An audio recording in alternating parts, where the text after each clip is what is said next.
Welcome to Age of AI, Politics, Law, and Society, hosted by Medlir Mema, Chris Lamont, and Young Diogenes, in association with the Global Governance Institute in Brussels.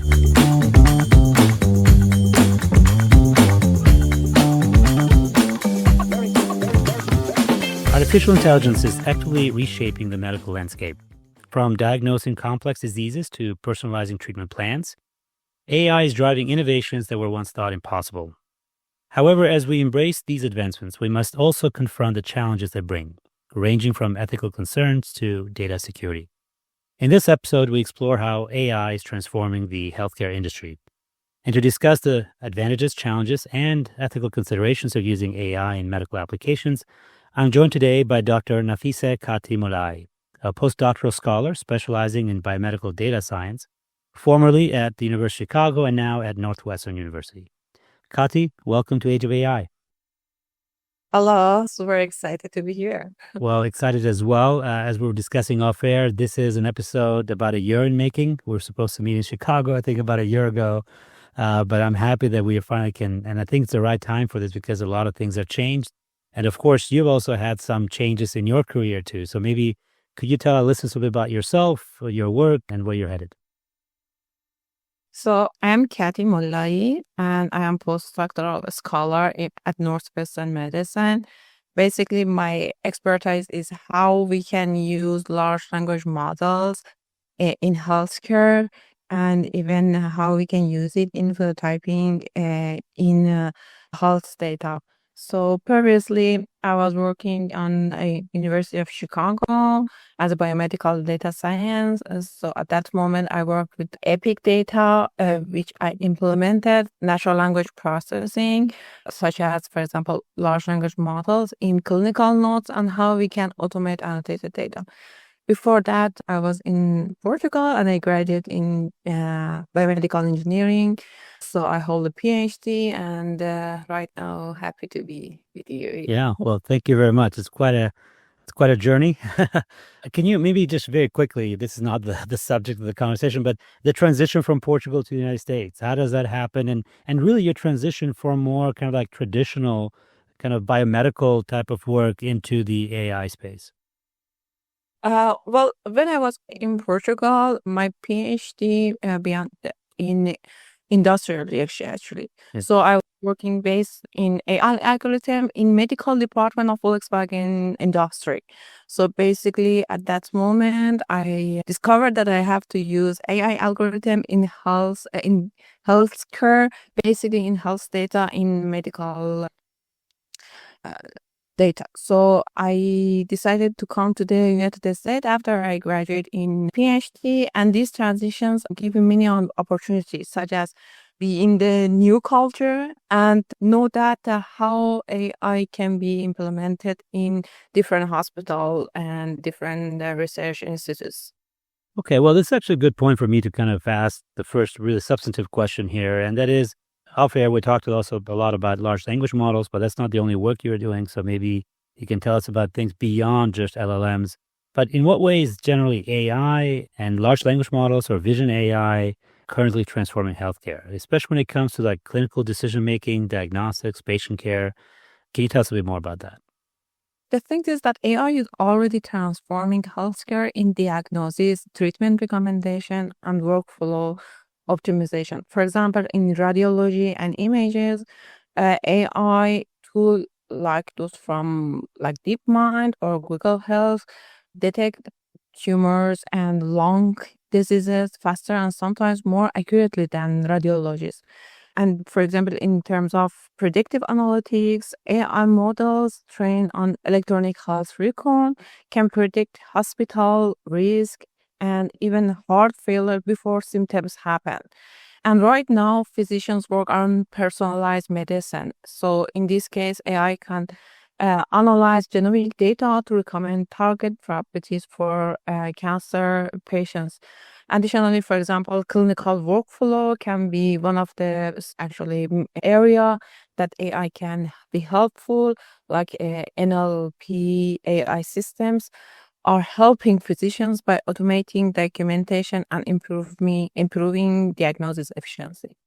Thank you. You said that you have moved a little bit, your work has shifted to kind of from LLMs to vision AI. What does that look like, and how do those two complement each other?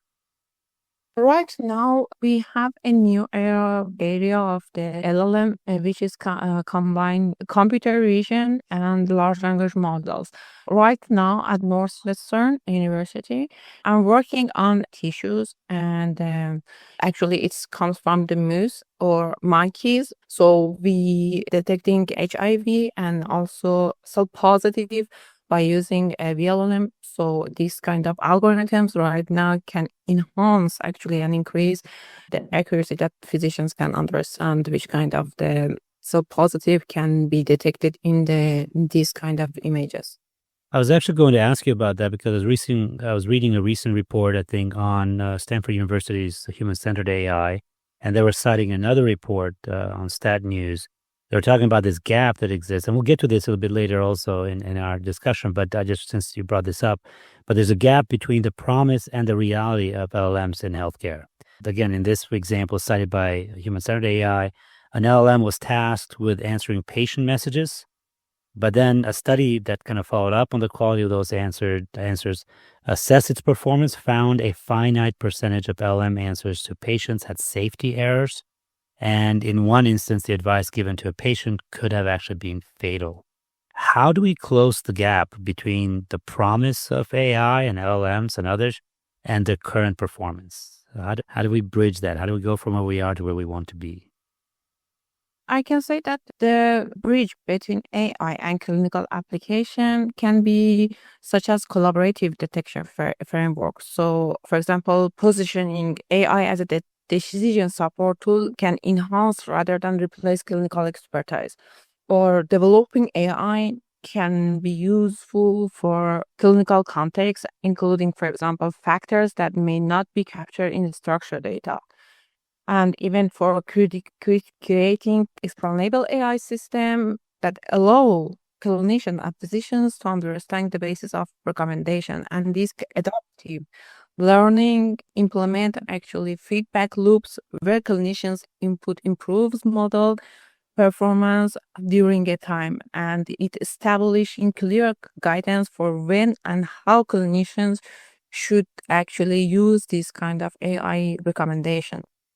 Thank you for that. Let's talk a bit more about these advantages because, again, not everything that is new is necessarily good in terms of adopting it. We do have a tendency to, whenever we see these advances, that we want to implement them. But what are perhaps some of the key technological advancements that have made AI more effective and more widely adopted in healthcare? So what is it about it that there is a value added here and there's a comparative advantage to existing and perhaps more traditional forms of diagnosis or patient care? So, improving large language models can change the healthcare environment. Basically, fine-tuning large language model on medical clinical mode can be understood healthcare specific terminology. And one other aspect of this revolution of healthcare, I mean, in terms of AI algorithms, is multimodal integration. So combining text understanding with image analyzing can use for the similar in different kind of scenarios, health scenarios, and processing larger patient histories and, for example, complete medical documents for analysis. And these connecting model outputs to verified medical sources ensure accuracy can be also one of another aspects. So one of the things that I can mention is establishing specializing without massive computational resources. So training models to follow clinical guidance and protocol consistency can be helpful for this reason. Now, I hinted at this a little bit earlier. There's a potential gap, and there's concerns also about mistakes and hallucinations and others. So I want to get to a little bit on the regulatory kind of governance aspect of this. So especially in the medical profession and generally in healthcare, there's a lot of discussion about the sensitive nature of medical data. And we do know that AI is very data intensive, very data rich. And so the question is, especially when it comes to the United States, you have HIPAA. I'm sure in other countries there are other types of regulations that regulate the way a patient's data is actually handled. How can we protect data in the age of AI, but also how can privacy-preserving AI techniques, such as federated learning and differential privacy, be implemented to comply with regulations like HIPAA? There are different aspects that we should consider during our work. Is that, for example, AI models train on massive medical data sets. So one of the aspect is patient rights. We should have to take care of the data privacy, which belongs to patients in different area, and sometimes institutional control. So hospitals profit from AI trained on patient records are another part of these concerns. So they prevent to share some kind of this data with the others, and cybersecurity risk. So AI tool can target hospitals. Even sometimes if we have some kind of this problem, but hospitals after they actually analyze. So we have some persons who analyze and clear and clean the data actually and transfer it to us. So it is another aspect that we take care of. Some other things that Epic and these things that we already signed some kind of the a declaration and things that we have to take care of these regulation, then we are using actually patients' health data. That actually answers some of my questions. We've had ongoing conversations with colleagues here and elsewhere when it comes to training of individuals that are handling this data. And again, in the healthcare sector, you're dealing with a lot of it, and a lot of it is very confidential. And I guess one of the questions that I had was, how much training is there? I mean, for you, this is perhaps intuitive. You're in a space where, again, you have the AI and you're working with AI applications, but also with a lot of data around you, and so you may be aware of it. Do you think there is adequate training in the medical profession with regards to the sensitivity of data protection, data privacy, and the interaction with this new AI kind of technologies? Well, yes, there is a healthcare system provides insight on bias, like meditation. So one of the aspects I can mention is diverse training data. So ensuring representation across demographics, condition, and healthcare setting, and implementing systems to identify and qualify biases in model output. That in this case we can prevent bias detection tools, and other things is that output-based evaluation. So assessing impact on actual patient outcomes across different population in multidisciplinary, for example, review of the group. So some groups are from MD, physicians, some go from the data science, and some go from the engineers. So including diverse stakeholders in model evaluation and improvement, we have different kind of the review and we have to take care of them. And clearly communications, model limitation, and potential biases to user is one of the aspects for transparent reporting. And I can also say the establishing process for ongoing monitoring of system performance across population subgroups and other things. This seems to me, it looks like a great list of things. How much of this is actually happening in real life? This seems to be like, okay, this is what we want to do. Are we implementing all these things, or is this just a wish list? Honestly, it's wish list. Okay, all right. The things is that we have to follow them. We try our best Right. to all of them, but because we have different kind of background in the group. Right. Mainly physicians try to trust AI algorithms and use these algorithms, especially large language model, which is recently were highlighted in specifically in research areas. So in this part, I can say that researchers can follow these regulations and always talking with their collaborators and have some feedback to continue their work in this project. So if the project is from the like radiology, it's from the like Epic or clinical note, or signals events that comes from the ECG, EAG, or different kind of variable sensors, or even some kind of videos that we already works on that. So we have some specialists who are expert in this area, and based on our knowledge, we share our information together, and then we make a decision. Basically, we all knows the regulation, but sometimes because somebody has different kind of background, we need to integrate their ideas actually in their, for example, projects. So it's improvement, but we are working. Yeah, because it's, again, as we're just discussing now, there's a lot of desire to do the right thing. The question is, do we have the right framework where we can bring people together? Because this question of bias and ethics within AI, I mean, it's not limited just in the healthcare profession. It's more broadly applicable.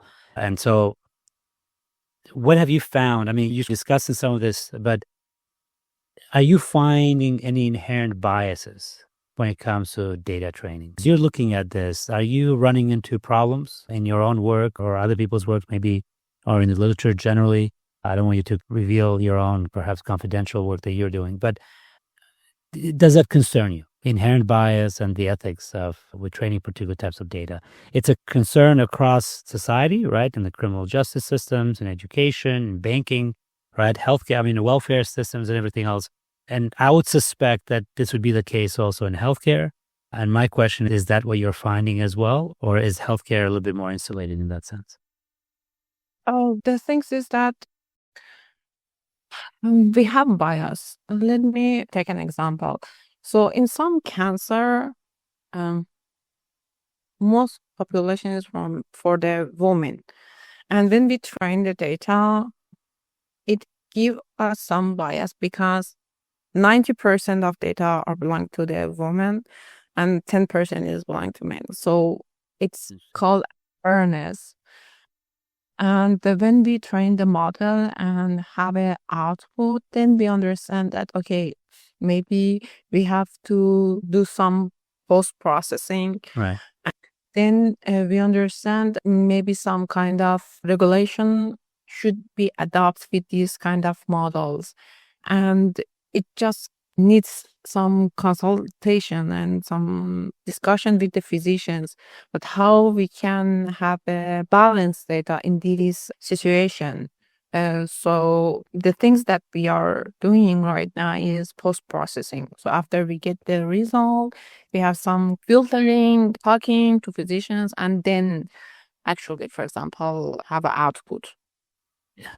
And is that the only way of getting around this, or are there other ways? Because it seems that you and your team have put together a set of processes where you're aware of the challenges, you're aware of this particular data set that is selected one way or the other.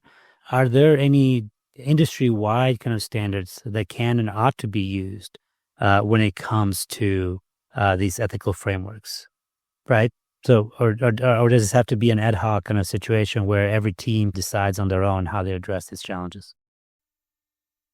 Well, generally, if I can speak basically on health data, Right. in healthcare, medical errors can costly to both patients and healthcare providers. So detection and correction of these error is significant for improving healthcare outcomes. So large language models can enable faster and more accurate solution to detect medical errors, for example, such as misdiagnosis.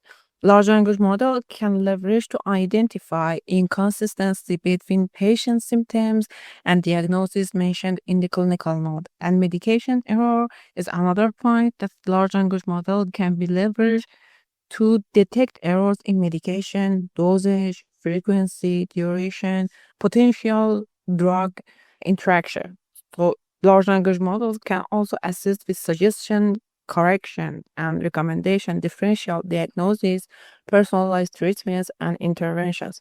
The potential benefits of large language model in healthcare and medicine are substantial. However, there are also challenges associated with the use of large language model in healthcare, such as bias, hallucinations that can affect actually in medical outcomes, important omission, and clinical medical error and privacy concerns. But continued innovation in this area is crucial actually to address these challenges and allow doctors and health workers to use high performance large language model solutions with the necessary safety alerts. Okay. Well, you have over the last year, you have participated in a few kind of industry-wide fora, again, in Chicago and elsewhere. As you meet with healthcare professionals, I mean, you are one yourself, but as you speak to them on both the challenges and the promise of AI in the industry, what do you see as their main concerns? When you're talking to them, what are they asking you to discuss, and what is foremost in their minds?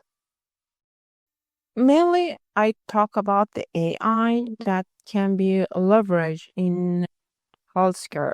So, recent progress in large language models can benefit to more clinical application to improve the efficiency of clinical practice and enhance patient experience.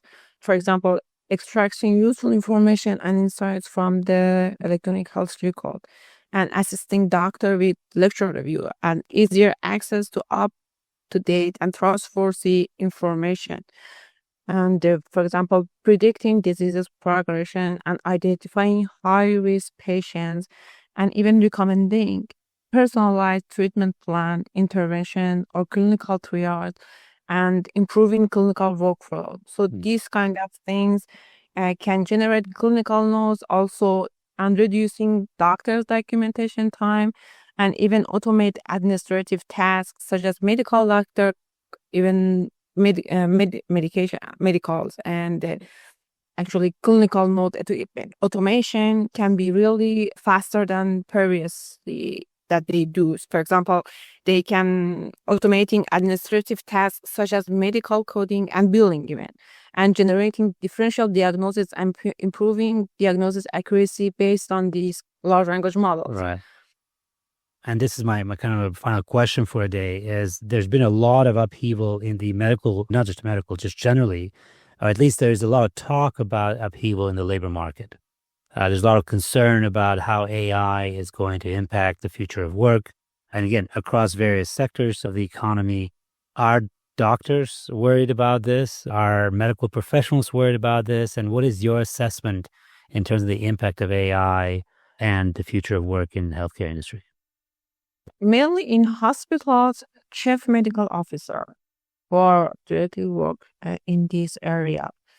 So in terms of dosage and changing the dosage, and there are the person who make decisions. Okay, this AI algorithm can support or no, or can be integrated in even drug discovery. In based on their experience, they can make a decision to work on this AI algorithms output, and is it possible to apply these models in like drug discovery? For example, in inertia, the doctors don't know about dosage and how much dosage these patients can be prescribed. So in this case, we use topic modeling for give them more information about the history of patients. So we have some kind of AI algorithms in prescriptions that these kind of the model can give them insights to know that which kind of the topics that these patients has around, for example, 10 years can be related to each other and they can make a decision accurately. So, for example, in inertia, we have this kind of the problem and physicians are really interested in using AI algorithms in their outputs and their decisions. Does that mean that the medical profession or the healthcare industry is likely to see reduced numbers of people and only people that, in a way, that work with AI, that supervise it? Or are we likely to see quite a displacement in terms of numbers of people? Or is it going to be immune to this kind of technological bonanza in a way is coming our way? Well, right now we have different kind of platform in Chicago. So for the cancer, we have the platform for the physicians. Hmm. So this platform is basically based on the background of the patient who has the cancer. So based on different area that these patients live, we give the physician some information about, okay, if the person has this cancer is based on, for example, poverty, less education. So these platforms can give more information, not only about the patient, historical data, but give them the place that these patients live and which another criteria can affect on their decision. So this disease can be evaluated based on not only their disease, but different kind of areas, such as their education, where they live, which kind of salary they have, what kind of the treatment they have, or even if they are in the such kind of the poverty, or how is their life. So right now we don't not just care of their illnesses, we care about where they live, what kind of the other criteria besides demographic can affect on their. Yeah. Wonderful. It sounds like, at least if I read between lines, is that yes, technology promises to revolutionize healthcare, but the human touch and the attention to the patient and the needs of the patient will always mean that there has to be a human in the loop. That it can't just be about technology, but at the end of the day, you can't replace the human in this conversation and in the care of the patient. Exactly. In some parts, such as telemedicine, general physicians or radiologists automate annotation. AI algorithms can help physicians, but it's not the place that we can say, okay, they can replace the person or they can replace the jobs. Right now, in engineering aspect of view, I can say mid-level engineering can be deleted during the time.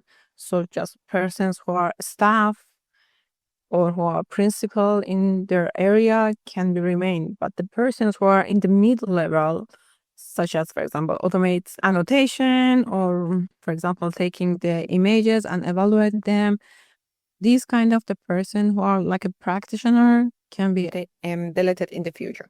Oh, wow. Okay. Or repurposed or perhaps retrained for a different aspect of that. Well, Dr. Molaei, thank you so much for joining us today. It's been a pleasure talking to you, and thank you for all the work that you do in this space. Thank you for having me. And of course, a big thank you to our listeners. Please join us again next time for another discussion at the intersection of law, society, and politics.